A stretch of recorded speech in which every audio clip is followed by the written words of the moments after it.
From the last sessions and the readings, what I liked about everything that was discussed was that one who takes the shelter of the Supreme Lord, Krishna, they have nothing to fear.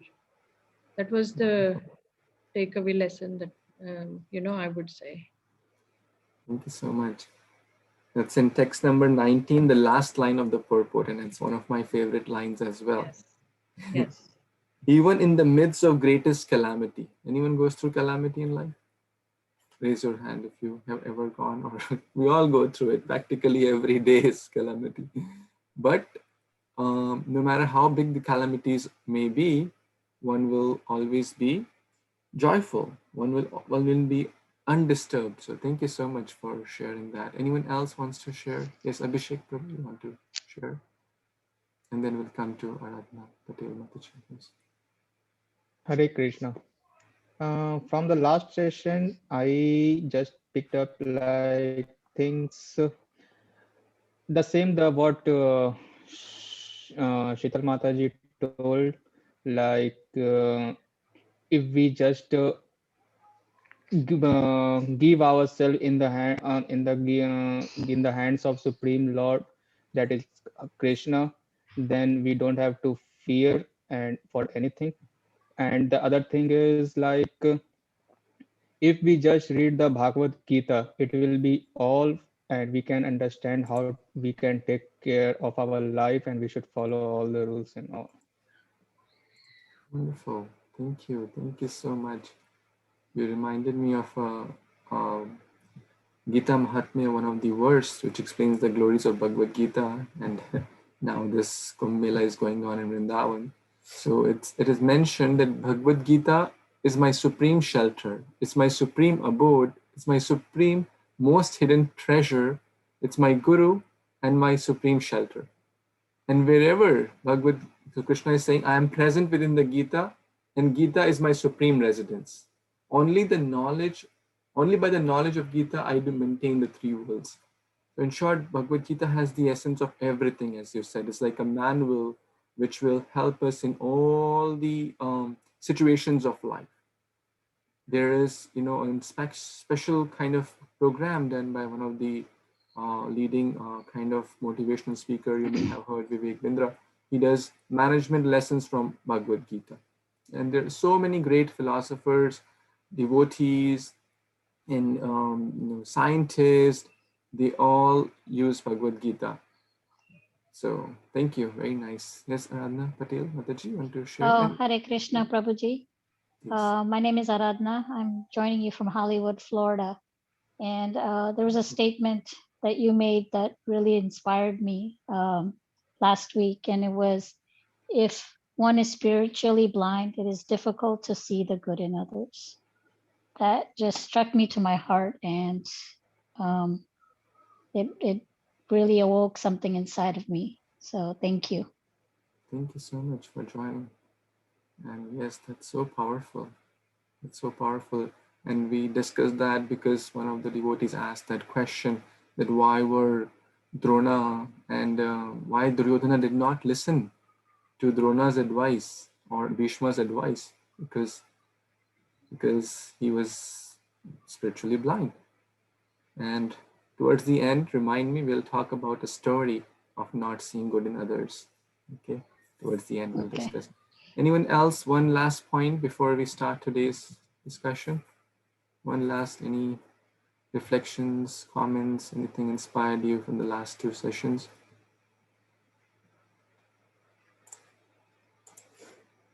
Yes, please. Hare Krishna.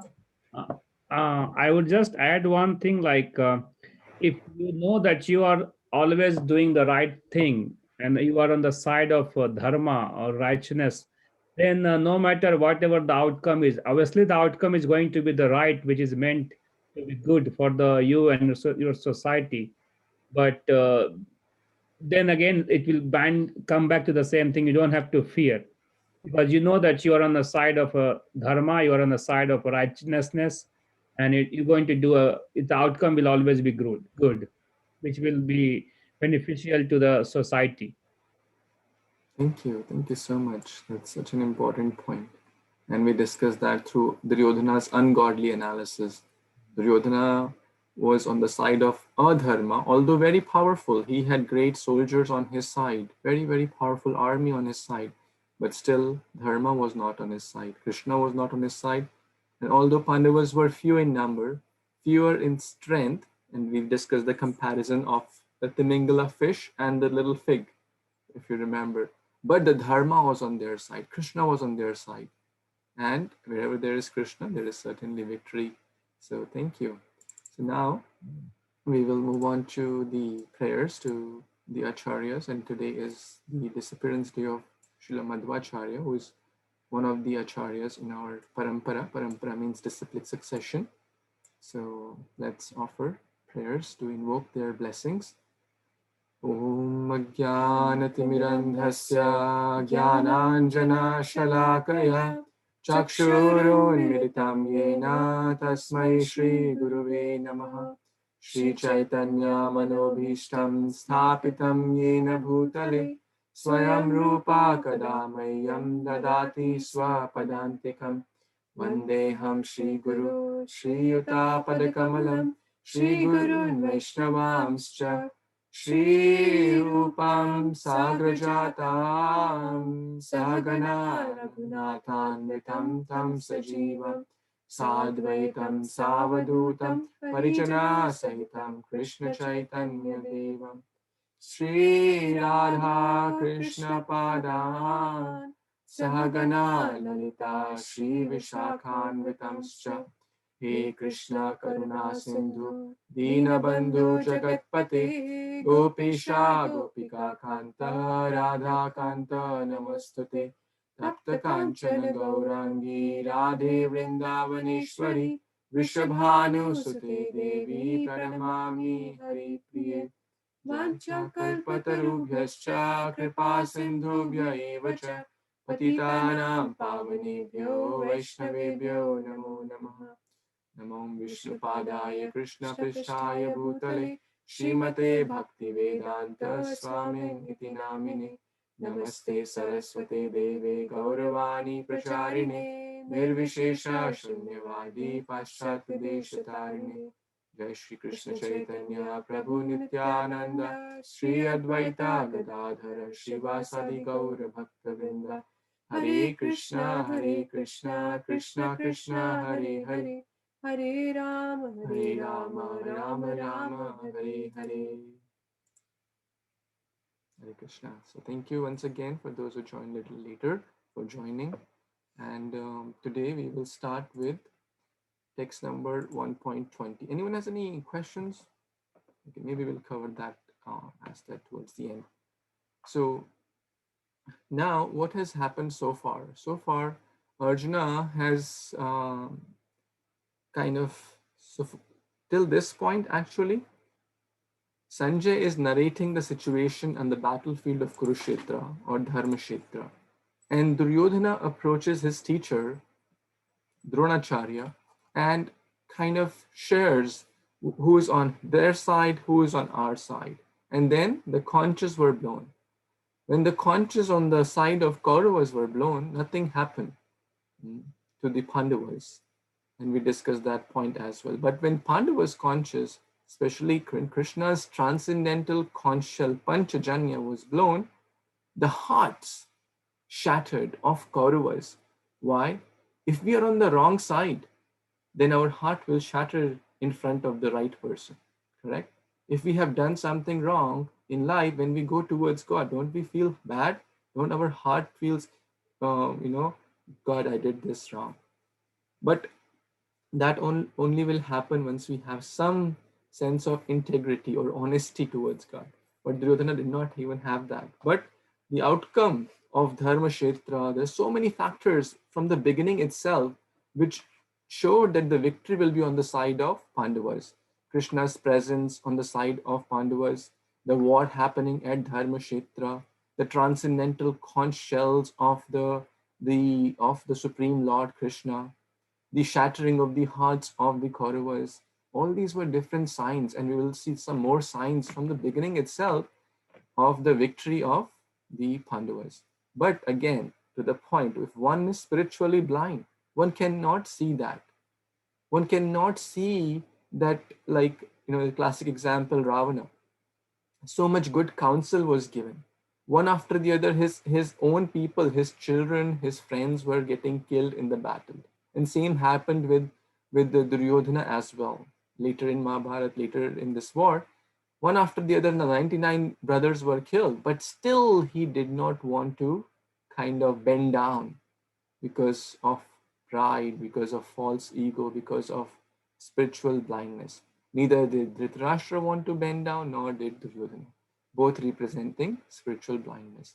So now we kind of take a separate, like the camera is moving to a new topic after the Duryodhana's ungodly analysis. Let's see what happens from text number 20 onwards. So there are quite a few verses. We will, okay, let's see the first verse, at least the Sanskrit as well. Atha vyavasthitan drishtva dhartrashtra'n kapidhvajah pravritte shastra sampate dhanur udyamya pandavah rishikesham tada vakyam idam aha mahipate. Yashoda Mataji, would you like to read translation?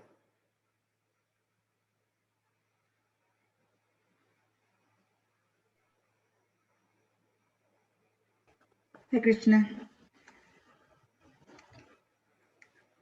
At the time, Arjuna, the son of Pandu, seated in the chariot bearing the flag marked with Hanuman, took up his bow and prepared to shoot his arrows. O king, after looking at the sons of Dhritarashtra drawn in military array, Arjuna then spoke to Lord Krishna these words. Thank you so much.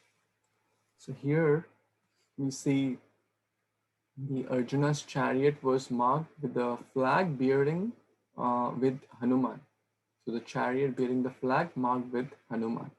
That's another sign of victory of Pandavas, because Prabhupada mentions this in the purport that wherever there is Hanuman, guess who is present there? Anyone? Any guess? Lord Ram. Yes, Lord Ram is present. And wherever there is Lord Ram, guess who is present?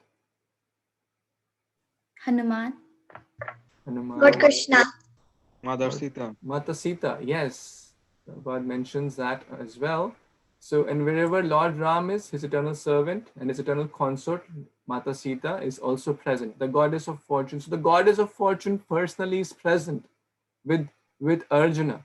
So how can there be misfortune in the lives of those who follow the path of Dharma, whose chariot is marked with the symbol of Hanuman? And Hanuman was the brother actually of Bhima. It's a long story, but in short, I'll just share that once upon a time, Bhima was in the forest when the Pandavas were exiled in the forest. So Bhima met this monkey, this big monkey. And the monkey, Bhima said, well, hey, I want to, cross over, move your tail aside. And Hanuman, Bhima didn't know that he's Hanuman. He said, well, I'm too old.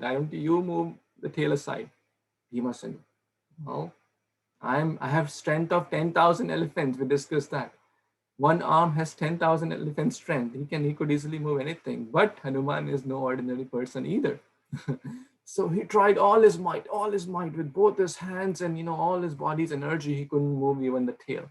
And then he understood that this monkey is no ordinary monkey. And then he said, oh, great personality, please tell who you are. And then Hanuman revealed his real identity. And then both the brothers, they're sons of Vayuputra. And actually Madhvacharya is also the son of Vayu in one way, the incarnation. So they both embraced, and then Hanuman said, when the war of Kurukshetra will happen, there's a different yuga from Treta Yuga to have come to Dwapar Yuga. So Ramayana happened in the Treta Yuga.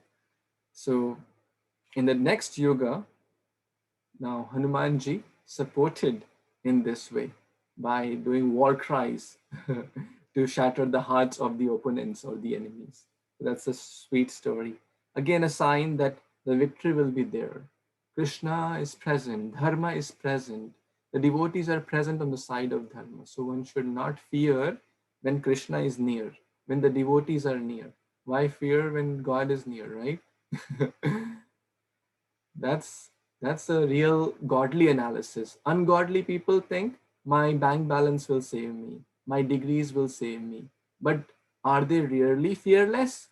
No, there is a lot of fear in their hearts.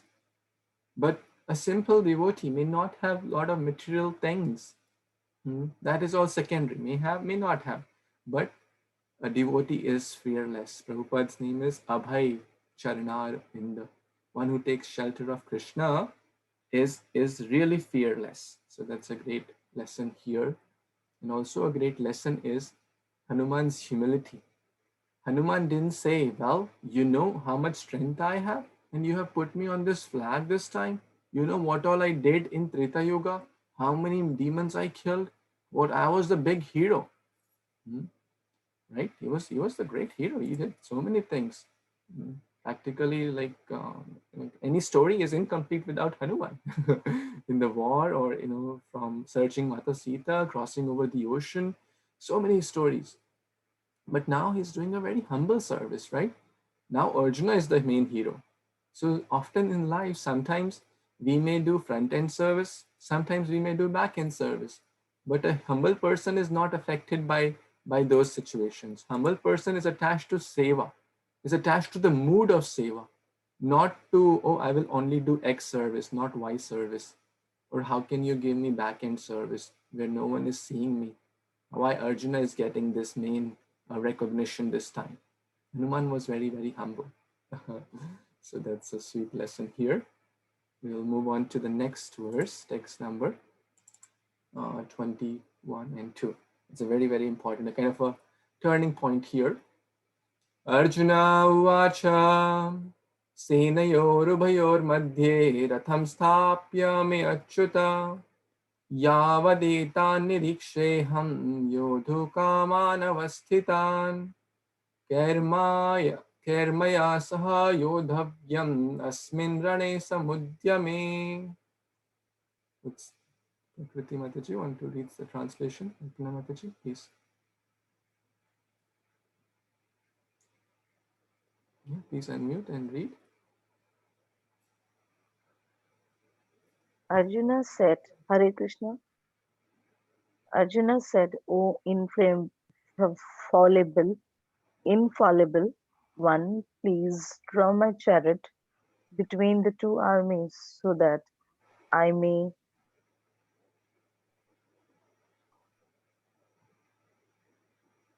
Yeah, I must see here.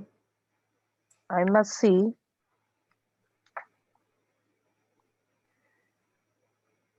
see who desire to fight and with whom I must contend in the gay's trial of arms.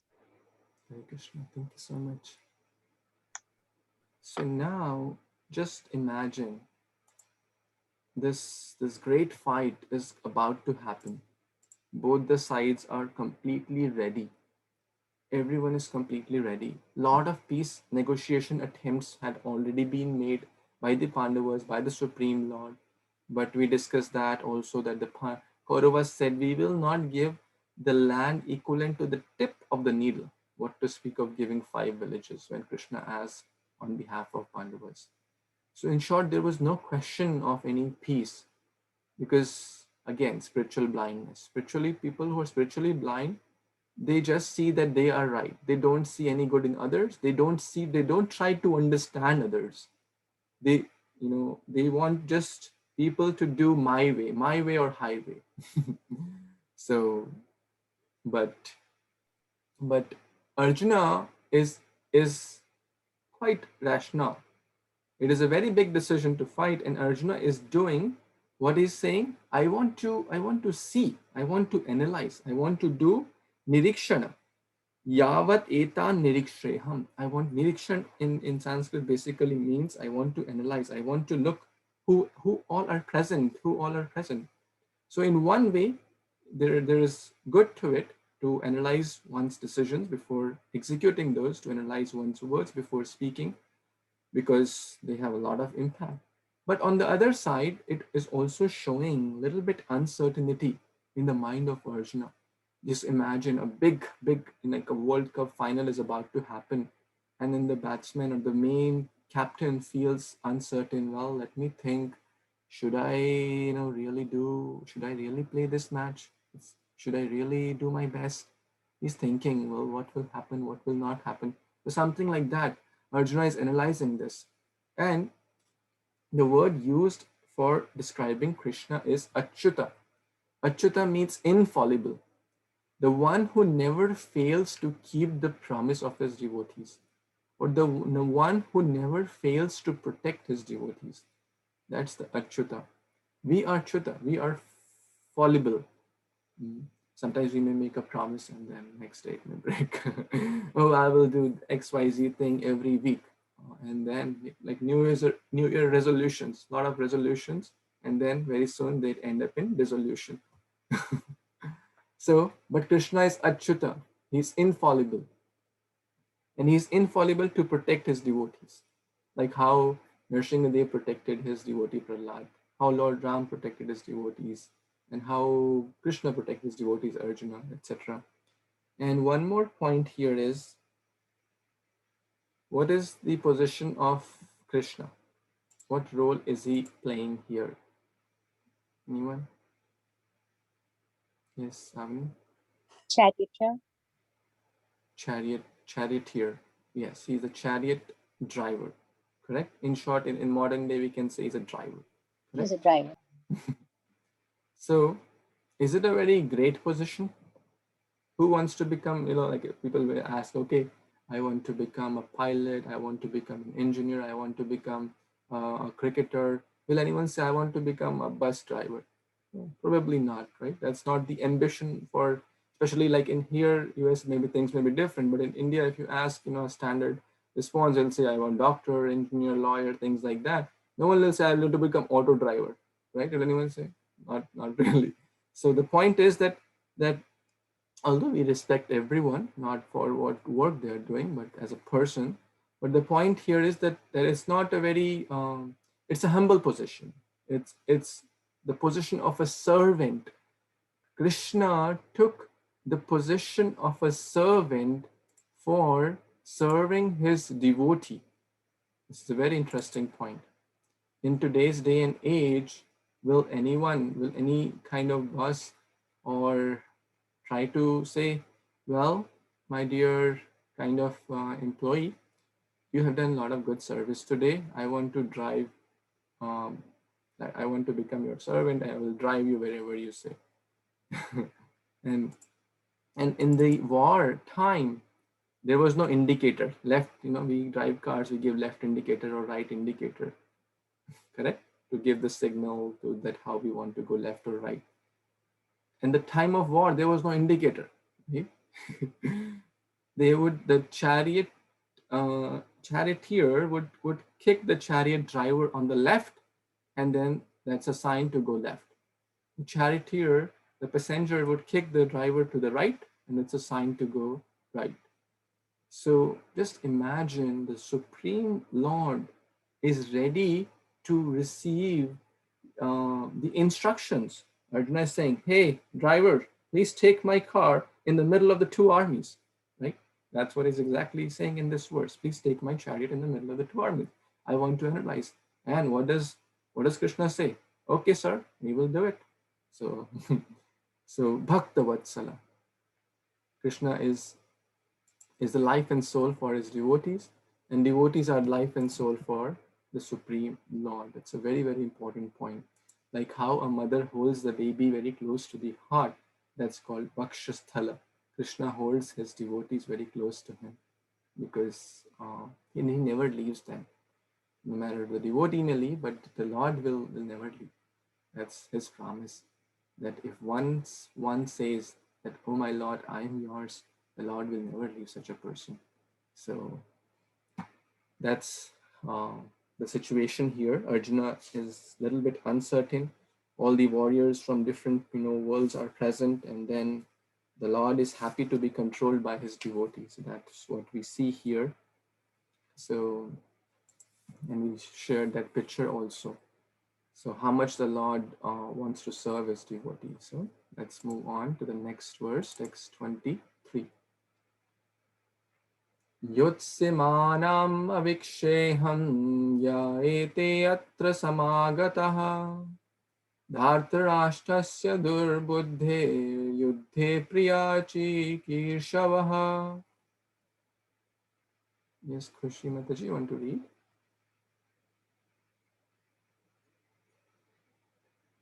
Translation. Okay, anyone else wants? Sampada Mataji, want to read? Hare Krishna. Let me see those who have come here to fight, wishing to please the evil-minded son of Dhritarashtra. Thank you. Haribol. Thank you so much. So this is quite straightforward that Arjuna wants to, Krishna drove the chariot, and Arjuna, upon Arjuna's request, Arjuna wants to see who all have come, and text number, this is 23, correct? So he wants to analyze. So in life, the lesson, the practical lesson is, it's good to analyze. It's good to especially consult the big decisions we are about to make. So that's the takeaway here, that we should analyze, especially the bigger decisions, because sometimes it's after that we can't, undo things. The words spoken out cannot be undone. The actions performed cannot be undone most times. Even though they are undone, they still leave a scar. So it's often good to analyze, to estimate which Arjuna is showing. Even in the midst of such a difficult situation, just imagine the war is about to begin. The conch shells have already been blown, right? The war is about to begin, but Arjuna is still trying to estimate. So let's see what happens. The one point is, in the whole chapter 1, Arjuna is analyzing, or Duryodhana is analyzing. Krishna is just saying, okay, I'll do what you say. Okay, you want me to take? Let's see what happens. Text 24. Sanjaya uvacha eva mukto rishikesho gudakeshan bharata senayorubayor madhye sthapyitva rathottamam. Yes, Avani, want to read? Sanjaya said, O descendant of Bharata, having thus been addressed by Arjuna, Lord Krishna drew up the fine chariot in the midst of the armies of both parties. Thank you so much. Very nice. So here, if we observe carefully, lot of names are used for Krishna, lot of names are used for Arjuna as well.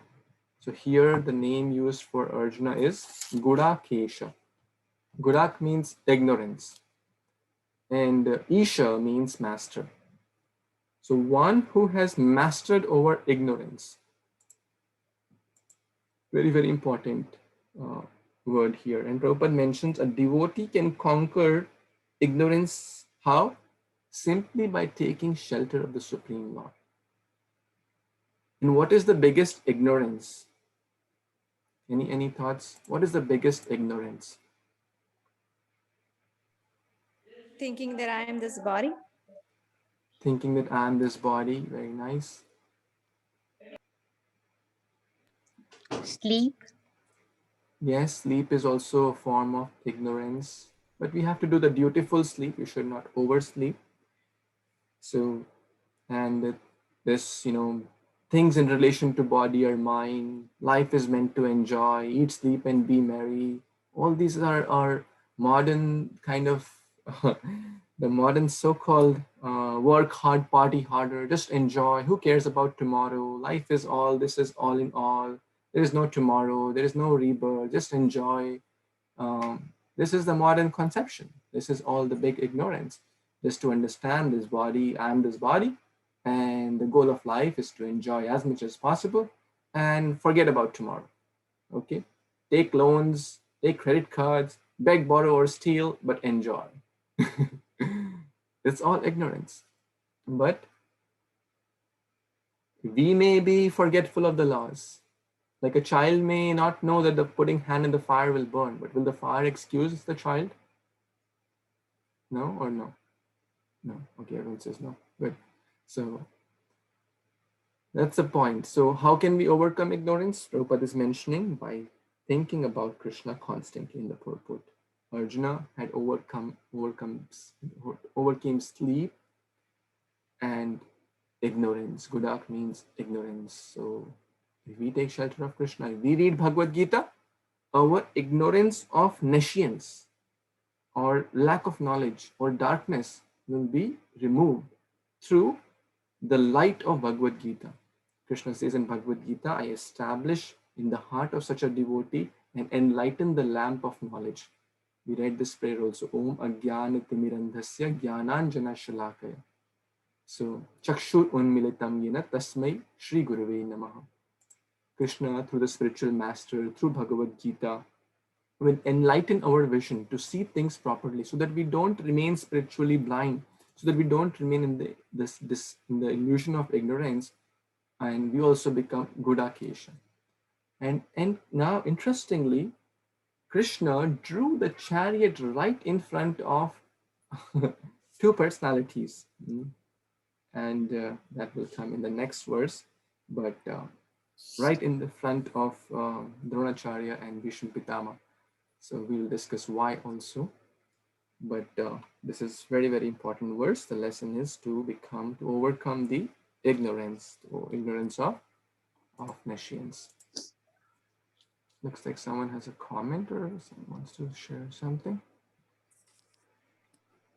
Renu Mataji, you want to unmute it to say something?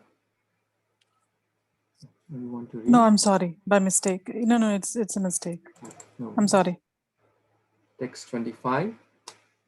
So now Sanjay is speaking. Okay, text 24 onwards, Sanjay is speaking. And whom is he speaking to? Anyone? Yes, Vedi. Dhritarashtra. Dhritarashtra. Very nice. Very nice. Good. And how is he able to speak? They're 100 miles away at least. By the blessings of Vyasji. Yes, his spiritual master. Vyasa Prasada. We discussed in the first class.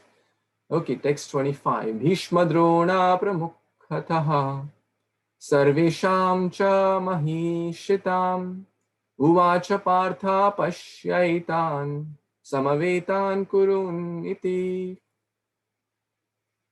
Okay, would someone like to read? Abhishek Prabhu, you want to read this one? Please raise your hand if anyone would like to read, so I can go and flow. Yes, Abhishek ji, you read this one. And next way they will read. Yeah, Hare Krishna. In the presence of Bhishma, Drona, and all the other chieftains of the world, the Lord said, just behold, Partha, all the Kurus assembled here. Hare Krishna. Thank you so much. So, as I was mentioning, Krishna specifically drew the chariot right in the middle where Bhishma and Drona were present. And both of these personalities were very, very dear to Krishna. Sorry, Arjuna, of course, to Krishna as well, because they are devotees and devotees are very dear to Krishna. And so was Arjuna and Pandavas to Dronacharya and Bhishma as well. Bhishma Pitama is the grandfather and Dronacharya is the teacher. And who was the favorite student of Dronacharya? Arjuna. And Bhishma Pitama being the grandfather and their father, Pandu, was dead. We discussed that. So they were kind of fatherless. So the grandfather had more affection towards them and they were being tortured a lot by the Duryodhana and party. So, and Bhishma knew all this, but still and tried his best, but we discussed spiritual blindness. Duryodhana and party didn't want to listen. So right in the middle, right in front, he said, okay, behold, just behold, Partha, especially see your grandfather, see your teacher. Why? The question may come, why? Because there were 11 Akshani Senas, millions of soldiers were present. Why right in front of them? So that Krishna wanted to drive out the the kind of attachment, the familial attachment in the heart, or the weakness of heart. Well, the question may come, how can a great devotee like Arjuna have weakness of heart? That's a great question. Because Krishna wanted to speak Bhagavad Gita.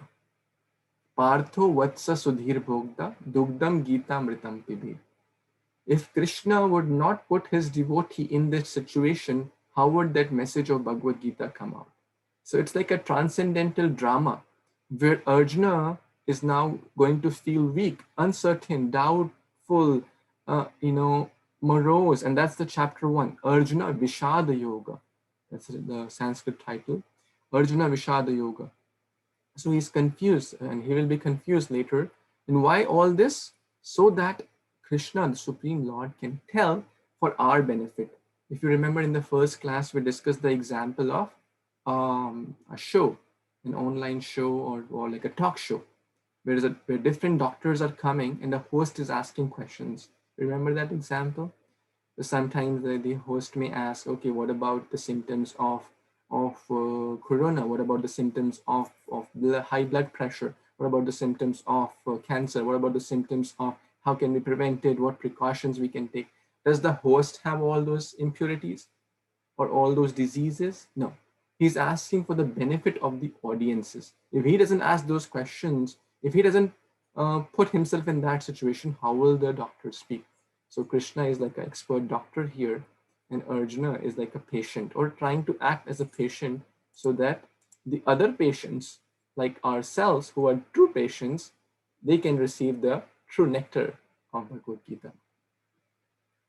So that's in this text number 25 to observe. So now let's move on to 26. We'll just read the translation. Anyone wants? Yes, Vedi, wanted to read, please. Krishna. There Arjuna could see within the midst of the armies of both parties his fathers, grandfathers, teachers, maternal uncles, brothers, sons, grandsons, friends, and also his fathers-in-law and well-wishers. Wow, isn't this amazing? It was a multi-generational fight. So there are grandfathers present, like Bhishma, teachers present, like Dronacharya. We discussed that as well. There are brothers present, like Duryodhana. There are uncles and grandsons and father-in-law and well-wishers. So it was a very, very huge battle. And Arjuna is going into the mode of uncertainty because of Krishna's divine arrangement, like a transcendental drama. All that is happening now. So let's see what happens next. When the son of Kunti, Arjuna, saw these different grades of friends and relatives, he became overwhelmed with compassion and spoke thus. So Arjuna is overwhelmed with compassion. Compassion is a good sign. Soft-heartedness is a good sign. But when it is wrongly applied, it may lead to wrong. For example, sometimes one may feel very compassionate upon someone, and it's like compassion without proper intelligence could lead to bad, right? Can anyone give any example of that? Compassion without proper intelligence can lead to harm. Just good intentions are not sufficient. Okay, just good intentions or good soft-heartedness is not sufficient. Analyzing situations by our own self is not sufficient. And we're here, we will see in chapter 2, actually, Krishna Prabhupada will explain what is real compassion. So, okay. So let's see text 28. What did Arjuna speak? What did Arjuna speak when he saw all these different friends, relatives, and grandfathers, etc.? Arjuna uvacha drishtve mam swajanam Krishna yutsum samupasthitam Sidanti mam gatrani mukham cha parishushati. Would someone like to read this one? Avinash, oh, Karina wants to read. Okay, Karina, please go ahead.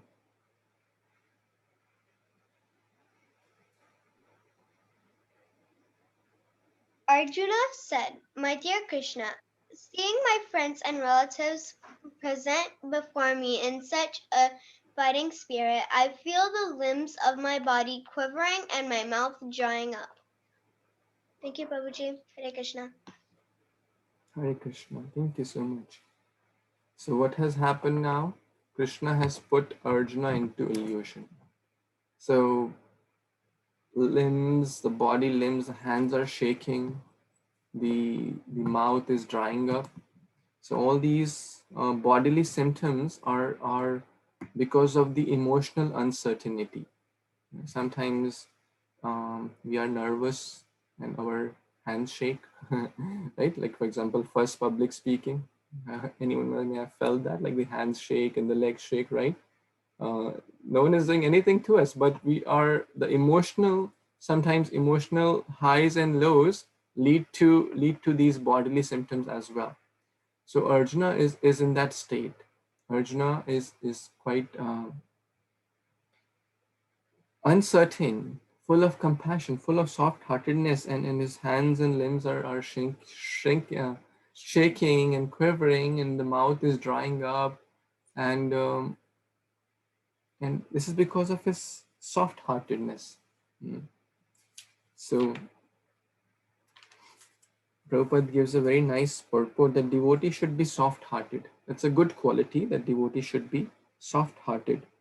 And one who has unflinching faith, all the good qualities come.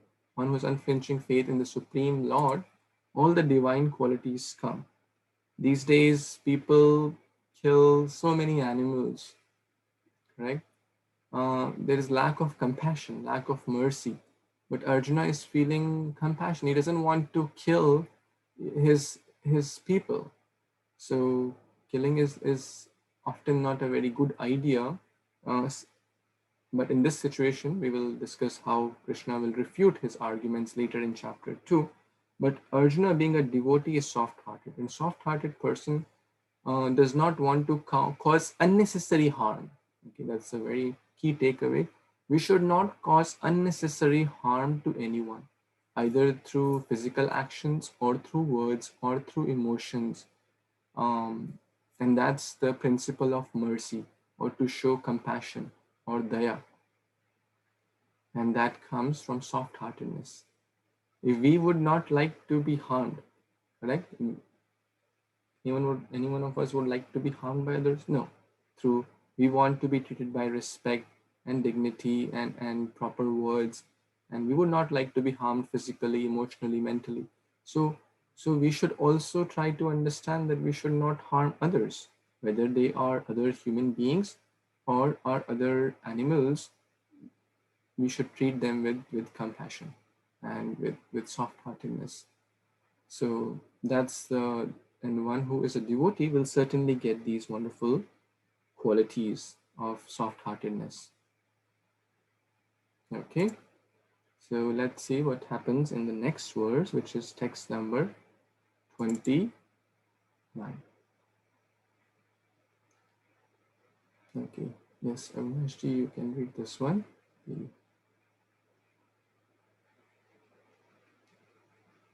Nashville, you want to read? My whole body is trembling, my hair is standing on end, my bow, Gandiva, is slipping from my hand, and my skin is burning. Hare Krishna. Hare Krishna. Thank you so much. So, again, these are different symptoms of Prabhupada is mentioning because of material conception of life. The last line Prabhupada mentions, material conception of life. And what is that material conception? We discussed in this text 28 here.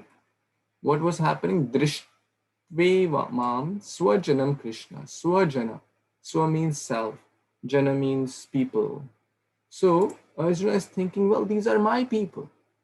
So one who has the material conception of life or ignorance, well, Arjuna is Gunakesha, but now he's put into ignorance so that the message can be delivered to all of us, because all of us, think like that. Like in Arjuna's bewildered state, not in Arjuna's enlightened state. Arjuna is acting as an ordinary being to reflect our state. And what does an ordinary person think like? He'll think, well, I need to take care of myself and my family. That's it. I don't care about the world. I and my family should be good, right? Or sometimes extended family. Oh, I am from North India, so I am Punjabi. All Punjab. I'll take care of the Punjab. Or I am from India. I'll take care of the Indians. Or I am from South India, so I'll take care of the South Indian community. Rest all don't matter. They live or die. Who cares? That's called selfish mentality. Swajana. But when Srila Prabhupada came to United States, he didn't think of like this selfish me. He was happy in Vrindavan. What need he had to come? But he could not see the suffering of others. Great souls cannot see the suffering of others, and they want to help the whole world. Vasudeva Kutumbakam. Vasudheva Kutumbakam. They don't think, oh, it is my family and it is his family. This was the mentality of the Dhritarashtra in the first verse. Mamaka Pandavaishcheva. What did my sons and the sons of Pandu do? That's called selfish mentality. That's separatist mentality. I just need to worry about my own self. Well, the other world dies or lives, I don't care. That's selfish mentality. That's Svajana. And that's the material conception of life. And all these doubts, all these, the Gandiva slipping, the mouth trembling, the hands shaking, skin is burning, Gandiva is slipping, and my hairs are standing because of the wrong conception of life. And what is that wrong conception? That it's just me and mine. I don't care about anyone. So that conception will lead us to depression. We'll never be happy. We'll never be happy with that selfish state. We may get some temporary things, but long term, if we want, we should be broad-minded. We should be broad-minded and respect everyone as one's family. So that's what is mentioned here, text number 29. So we can move to text 30. So let's see what happens. I am now unable to stand here any longer. I'm forgetting myself. My mind is reeling. I see only causes of misfortune. Oh Krishna, the killer of Keshi demon. So here, interestingly, Krishna has been addressed as Keshava, the killer of Keshi demon. To kill my doubt, to kill my demon of doubt. Doubts are like demons. And Viparita, in the shloka it's mentioned, Na shaknoshi avastum brahmitva cha me manaha nimitta cha pashyami vipritani keshava. Well, what is the reason we are fighting? To get happiness, to get the kingdom. But I don't think this is going to happen. Rather, after fighting, we will be miserable because we'll kill all our own people, our teachers, our guru. Even if we win, then that's what is happening. Viparit means opposite. So why should we fight, O Keshava? I think we should not fight. So this is what is Arjuna's state going on. Because if we fight, Viparit will happen. Opposite will happen. And Prabhupada mentions very nice point. Excessive attachment to material things put a man or a woman in such a bewildering condition of existence.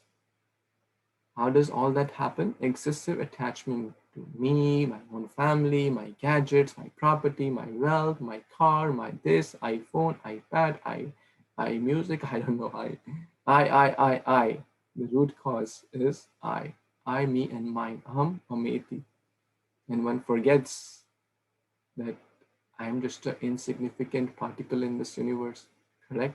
This is such a big universe. Brahmaji has millions of years of lifetime, trillions of, and kind of, his lifespan is like millions and trillions of times bigger than ours. We are nothing. Just imagine, whatever our city is, there are, in Krishna's creation, 3/4 is spiritual world, 1/4 is material world. In that 1/4, there are unlimited universes, countless. In that, there is one our tiny universe. In that, there are 14 planetary systems. In that, we are in the Bhumandala. In that, we are in the Bharat Varsha. In that, we are in that tiny earth. In that, we are in the tiny continent, whether we are in India or Asia, US, wherever we are. It has so many states have so many cities and then sub counties and whatnot, and that so many homes, divisions, and roads. In that, there's a tiny home, and then I claim to be the Lord of my Lord of the world. So, how excessive attachment to material things puts one in bewildering state. One who is, that doesn't mean that we have to give up our job, give up our family, give up our home. The point is we have to give up the selfish propensity to be the independent enjoyer. That's the spirit we need to take care. And understand that I'm just a medium. I have my role to do in the whatever span of life I have, and I'll do my best and try to achieve the goal of life. Try to understand the goal of life through Bhagavad Gita and try to achieve it. So this is a very interesting verse, text number 31. Nacha shreyo anupashyami hatva swajanma avai na kanshe vijayan krishna na cha rajyam sukhani cha. Ms. Kushi Mataji, you want to read? Yes, Prabhuji. I do not see how any good can come from killing my own kinsmen in this battle, nor can I, my dear Krishna, desire any subsequent victory, kingdom, or happiness. Thank you so much. So Arjuna is basically sharing his thoughts that I don't see anything good happening. The word used is Shreya. There are two words, Shreyas and Preyas. Shreyas means long-term good, and Preyas means immediate good, even if it is suffering at the end. I'll give an example. If the child continues to play whole day, correct? Will the child like it? Most children will be happy about it, correct? Sahasa is giving thumbs up. Right, and be honest, yeah, that's fine. Good, thank you. Right? Child will like it. That's prayers, right? But will long term it will be good for the child? No. Thank you, Sahas. So long term it will lead to bad. Why? All what's that? Whole day if we are playing, there's no point of education, no time to study, no time to do homework, no time to understand Bhagavad Gita. If we just play, then it's not good. And the future would be bad, correct? So that's called prayers. Like if someone likes to eat chocolate, they eat one chocolate, two chocolate, everyday chocolate. Will that person like it if they like chocolates? Yes? Most of you will say yes. What is that, Shreyas or prayers? It's prayers, right? It's prayers. Because immediately they may feel, wow, it tastes nice and this and that. But long term, what will happen? Maybe different diseases will come, tooth problems and cavities and sugar and whatnot will come eventually. If one every day eats like 2 chocolates and 3 chocolates, and then one has to pay the price of one's action. Very simple, correct? So similarly, like same with doing exercise or doing yoga, one may not like it, right? Well, why should I can watch TV whole day, or I can waste my time in some other things. So the bad things in a conditioned state may appear to be natural, correct? We naturally go towards the bad side, but to uplift ourselves, we have to make a conscious effort, correct? Like studying, like doing some Bhagavad Gita. We have to make a conscious effort. With Facebook and YouTube and other gossip and entertainment kind of thing, people naturally go there. No one gives a class how to watch things on Facebook, how to watch gossip on YouTube. People naturally go there, right? Most of you are, I can see a yes through your smiles. But to study Bhagavad Gita, we have to make a conscious attempt. And we may sometimes, it may be a little kind of hard. The mind will say, well, just relax, just skip today, don't worry. I'll just watch the recording, and the recording you can watch, but it's not that serious. The impact is not the same as we are hearing live. So the point is, we have to choose Shreyas or Prayas. So Shreyas is, it's immediately, it may be a little challenging, like the child studying. It may be a little challenge, but long term they will be good, right? And Prayas is, immediately it may seem to be very nice. Wow, let's do it. But long term it will lead to more problems.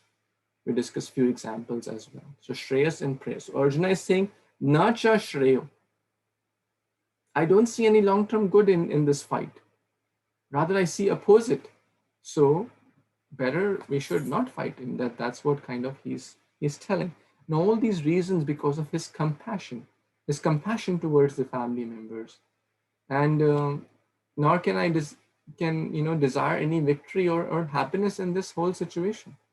So without knowing one's self-interest, na te vidu swartha gatim hi Vishnu. If one just thinks what is in it for me, what is in it, how I can be happy, forget about the whole world, then one will not make good decisions in life. We have to see the holistic picture. So we have to understand what will please Krishna. Because I may sometimes choose Prayas. If a child is given the full authority, will any child, or except for maybe one or two rare species, every child will choose, I want to just play whole day, right? No one will say, I want to study whole day. Or no one will say, I want to study. But therefore, we need guide. The parents are like guide. The Bhagavad Gita is like guide. Teachers are like the guide who help the child to make right choices. But here, Arjuna is just speaking. Krishna is watching. Okay, here's you wanted me to take the chariot in the middle of the armies? Okay, here you go. And now Arjuna is doing his analysis. And in Arjuna's analysis also, he's doing everything by his own right now. Okay, he's just sharing. Krishna is hearing. So let's see the next verse, 32 to 35. Kim no Rajan, it's a long verse, but we'll still read it. Kim no Rajena Govinda, Kim Bhoga. Sorry, you cannot read that one. I'll put this one. Sorry. Kim no Rajena Govinda, Kim Bhoge Jivitena va. Yeshamarthe Kanshitam no Rajam Bhoga Sukhani cha. Tai me avasthita yuddhe pranam tyaktva dhanani cha. Acharya pitra putra istathaiva cha pitamaha. Matula swashura putra swalaha sambandinastatha etanna hantumichhami ghanto api madhusudana api trailokya rajyasya heto kimnu mahikrite nihatya dhrashtrashtranan ka priti syad janardana. Yes, Babu Prabhu, you want to read? Hare Krishna. Translation.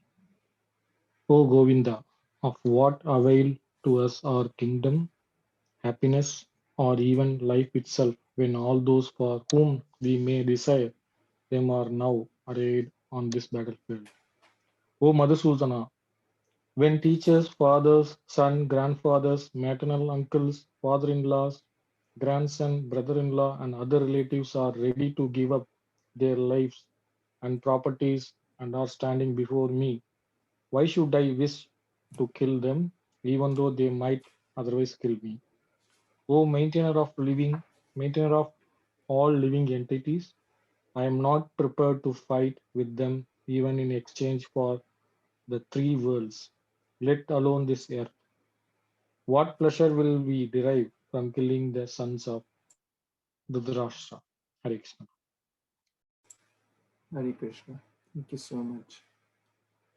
So here, the reason Arjuna is giving for not killing is there will be no happiness or no enjoyment by killing one's own relatives, correct?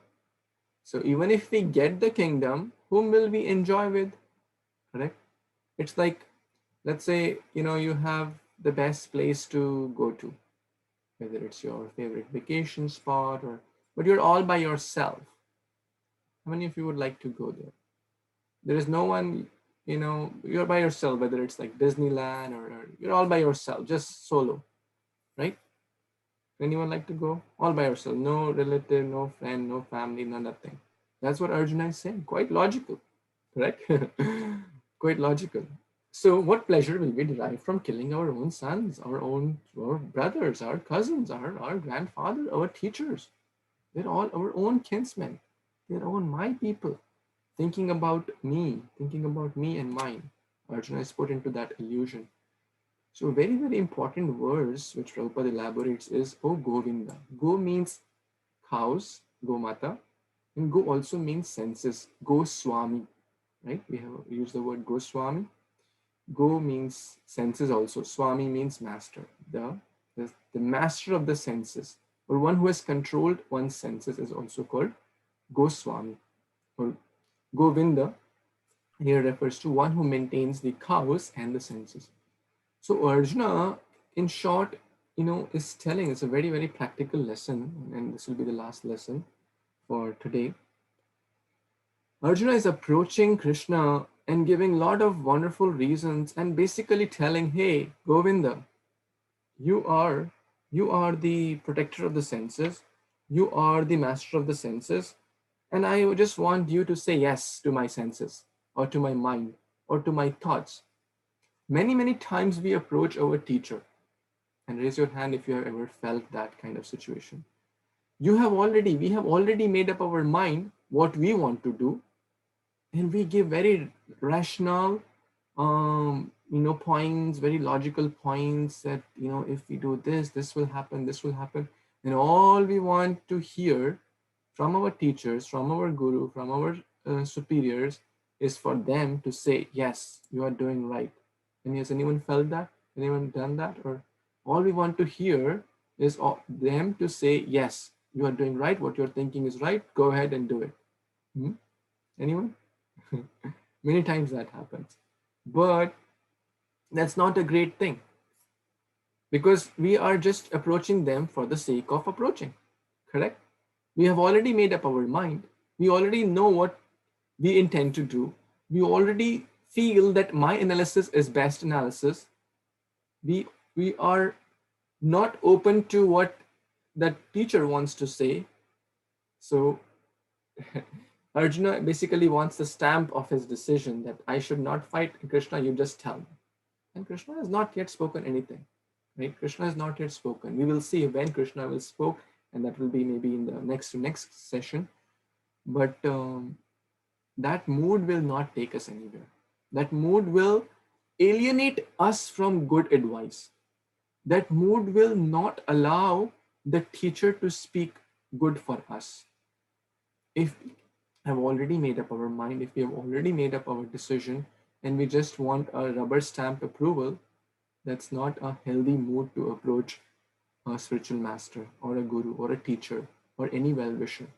If we really want good counsel, then we should see how Arjuna will do in text number 7 of chapter 2. We'll come to that.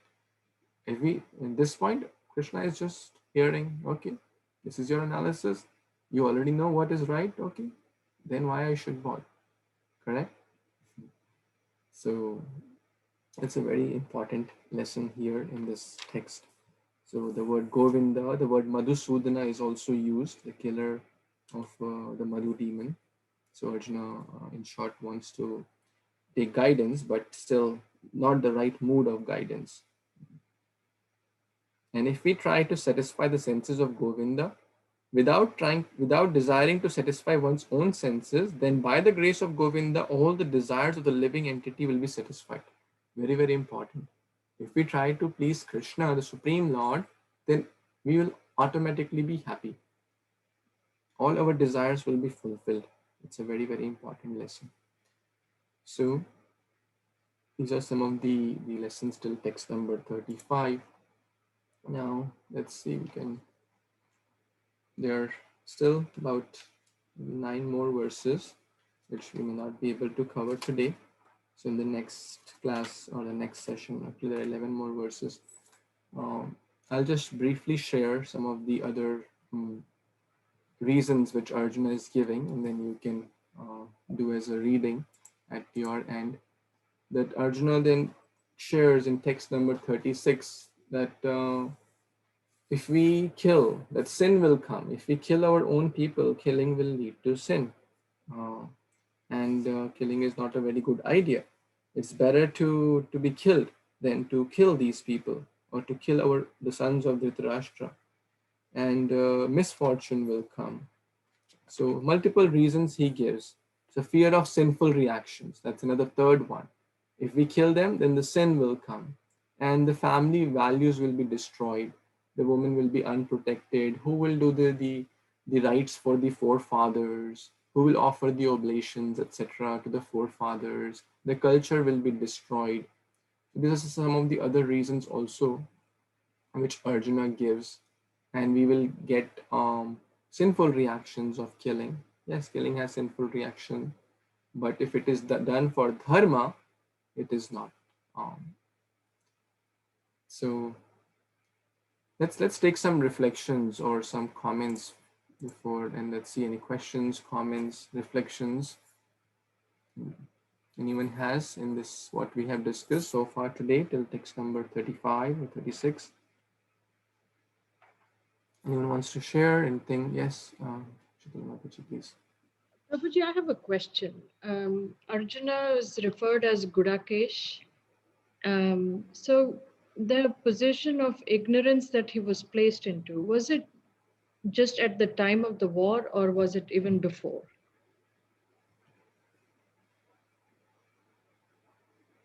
This was at the time of war. This message was to be given to all of us. And as I said, Krishna specifically drew the chariot between where Bhishma and Drona were present to bring out that familial affection. So a transcendental drama, we can say, because Arjuna is not a person like us who comes to the material world. Arjuna they are the eternal associates of the Lord. Let's say a big president or prime minister travels from one country to the other. All his entourage goes with him. So similarly, when Krishna appears, his entourage, like his mother, father, friends, etc., they go with him. Not because and we are into this world for a separate reason, for our conditioned state, for our desire to enjoy.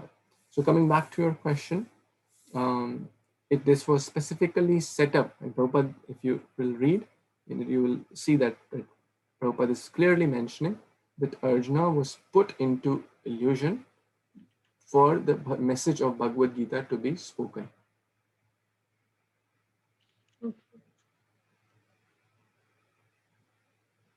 Thank you. Anyone else has any other comments, any reflections, any questions?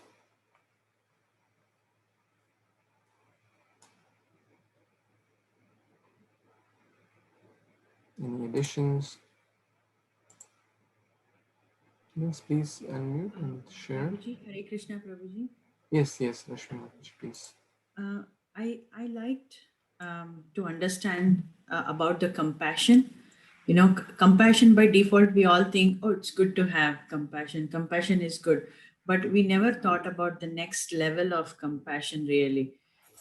So I would, I'm waiting to know more about it, as you said. Thank you.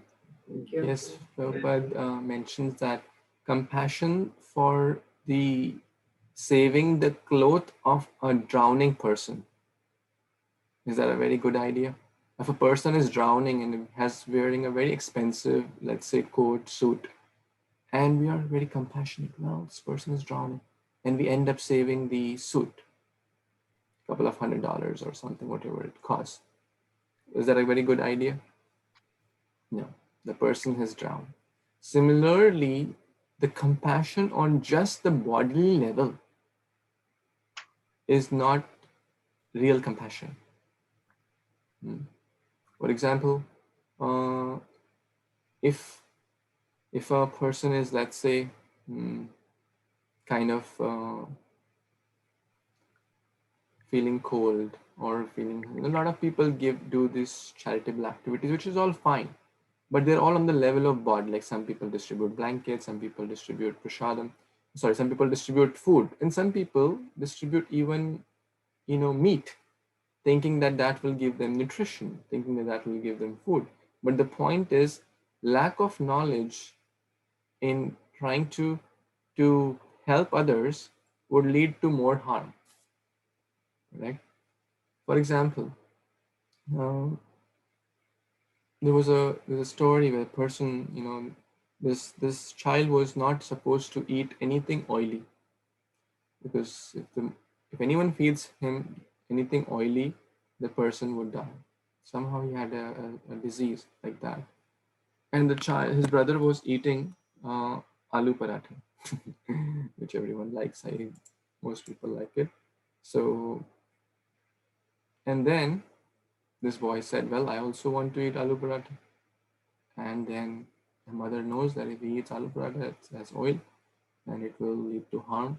And the boy is crying and crying and crying. "Oh, mother, you don't really love me. Give me this, give me this. I really want," and crying and throwing tantrums. And "I really want." The mother is saying, "No, no, no." The little boy can't understand what, disease and all that stuff. But finally, the mother, because of soft-heartedness, kind of ends up giving him, and then his disease gets very worse. So would that be true compassion? No, right? You all say no. So just compassion on the bodily level, first of all, we have to really understand what is true compassion and how can we do something to solve the real problem, not just solving the immediate symptom.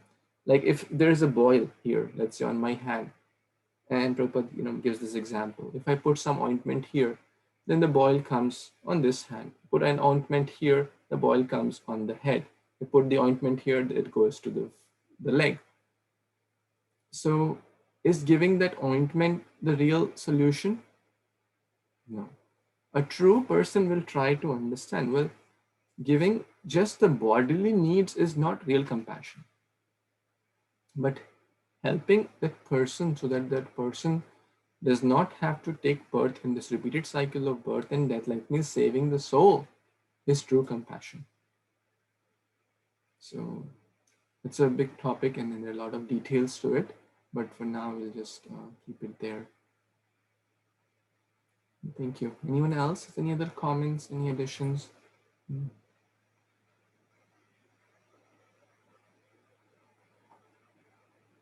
Anyone like to share anything before we kind of pause today, or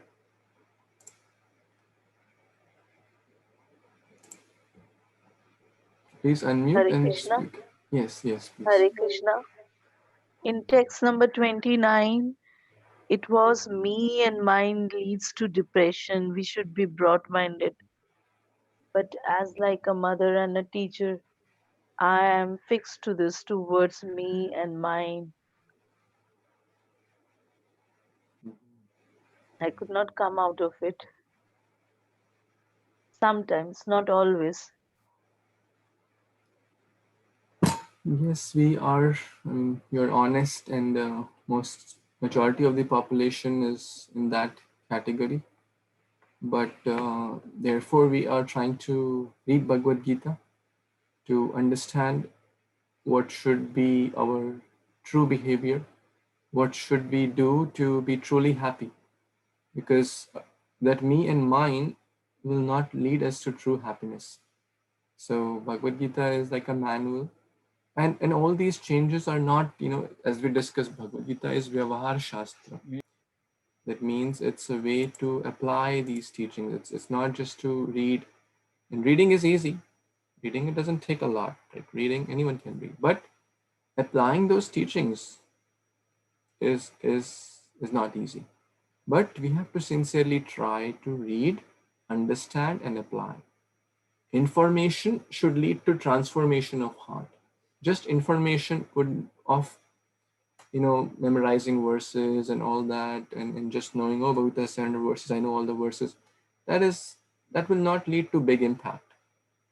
As we discussed the last time also, there's a recipe book, 500 recipes. A person may memorize all the recipes, but one person comes and applies in one recipe and makes simple rice, which serves a few people.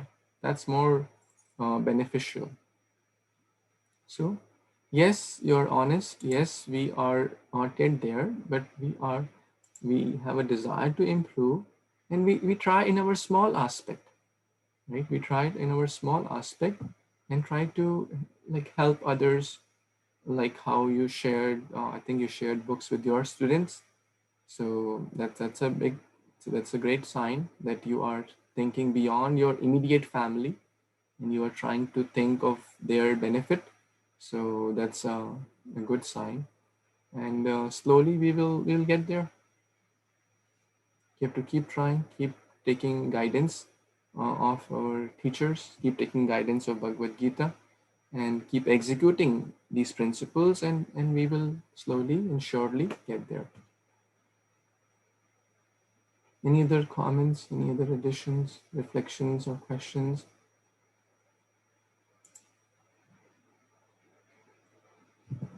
Anyone wants to add or share anything? Okay, so I just want to remind everyone again, for those who joined later, to please fill this. I'm sharing it again because, as I said before, I like to build long-term relationships, where we can not just come for the class and buy. I want to deepen the relationship, and I'm available of any service I can be. So if you could fill these two small, that one is the record of Bhagavad Gita, which marks who are attending, and we will give certificate also at the completion of this course.